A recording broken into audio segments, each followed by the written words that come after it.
दरख्त तेज़ी से क्यों नहीं बढ़ते, दरख्तों की फल गिराने की वजूहात, दरख्तों को फल क्यों नहीं लगता, दरख्त फल क्यों गिराते हैं और दरख्तों की देसी खाद। अस्सलाम वालेकुम व्यूअर्स, हाशमी ऑर्गेनिक फार्मिंग में खुश आमदीद। कैसे हैं दोस्तों आज की वीडियो मैं पहले भी आपको वजूहात बता चुका हूं कि दरख्त तेज़ी से ग्रो क्यों नहीं करते, दरख्त फल क्यों गिराते हैं और दरख्त सूख क्यों जाते हैं और दरख्तों की देसी खाद पर है।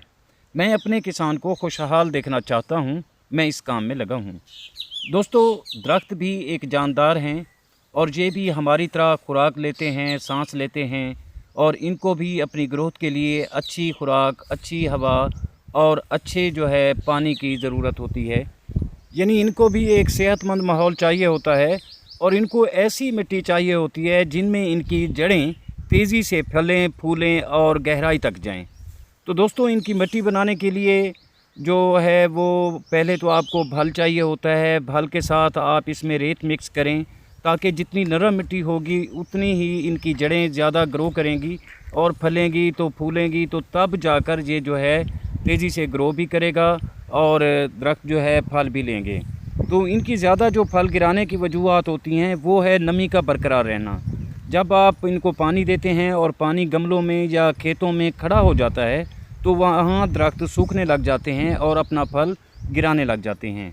दरख्तों को ऐसी मिट्टी और ऐसी गमले चाहिए होते हैं जिनमें पानी का अच्छा निकास हो। यानी आप अगर पानी लगाते हैं तो 2-4 घंटे में पानी वो ना रहे, सिर्फ नमी बाकी रहे। दरख्तों की जल्दी ग्रोथ के लिए ये छोटी छोटी बातें हैं, अगर हम इनका ख्याल रखेंगे तो हमारे दरख्त जल्दी ग्रो करेंगे। देखें, ये मेरा अपना एक छोटा सा बागीचा है। मैं जहाँ इनको जंगल बनाने की कोशिश कर रहा हूँ, ज़्यादा दरख्त लगा रखे हैं मैंने। तो जहाँ परिंदे भी चहचहाते हैं, आप परिंदों की आवाज़ें भी सुन रहे होंगे। तो दोस्तों, आप भी इस तरह का जंगल भी बना सकते हैं, फल पौधे फूल भी उगा सकते हैं और इसके अलावा सायादार जो दरख्त होते हैं वो भी उगा सकते हैं। लेकिन मेरा वीडियो बनाने का मकसद आपको सिर्फ ये बताना था कि अगर आप इनकी मिट्टी का ख्याल रखेंगे कि इनकी मिट्टी जिसमें आप पौधा लगा रहे हैं वो नरम होगी, भुरभुरी होगी और उसमें पानी का निकास अच्छा होगा, तो पौधों की, दरख्तों की जड़ें फलेंगी, फूलेंगी, उसमें ज़्यादा गहराई तक जाएंगी।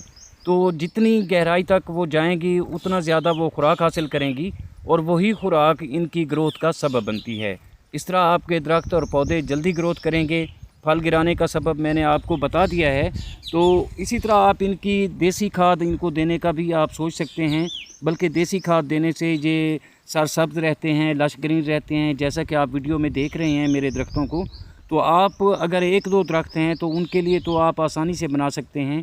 आप किसी भी बेकरी से मुफ्त में अंडों के छिलके हासिल कर सकते हैं और जो जूस की दुकानें हैं वहाँ से आप फ्रूट्स और केले के छिलके हासिल कर सकते हैं और उनको खुश्क करके पीस कर आप इनको लिक्विड बनाकर इनको वो खाद दे सकते हैं, जिससे ये पौधे ज़्यादा फल लेंगे और सरसब्ज़ भी रहेंगे और जल्दी ग्रोथ करेंगे। और दोस्तों, जब इनका फल लेने का वक्त आता है, फूल होते हैं, तो कोशिश करें कि उस वक्त आप ज़्यादा पानी इनको ना दें।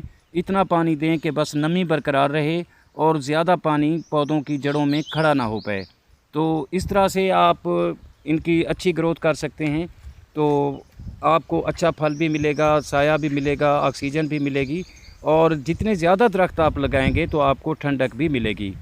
तो उम्मीद करता हूं कि मेरी ये छोटी सी कोशिश आपको पसंद आई होगी। वीडियो अच्छी लगे तो लाइक और शेयर ज़रूर कीजिएगा और अगर आप दोस्त मेरे चैनल पर नए हैं तो चैनल को भी ज़रूर सब्सक्राइब कर दें। बहुत शुक्रिया। दुआ है कि अल्लाह हम सब पर मेहरबान रहे। आमीन। जल्द मिलते हैं किसी अगली वीडियो में, तब तक अल्लाह हाफ़िज़।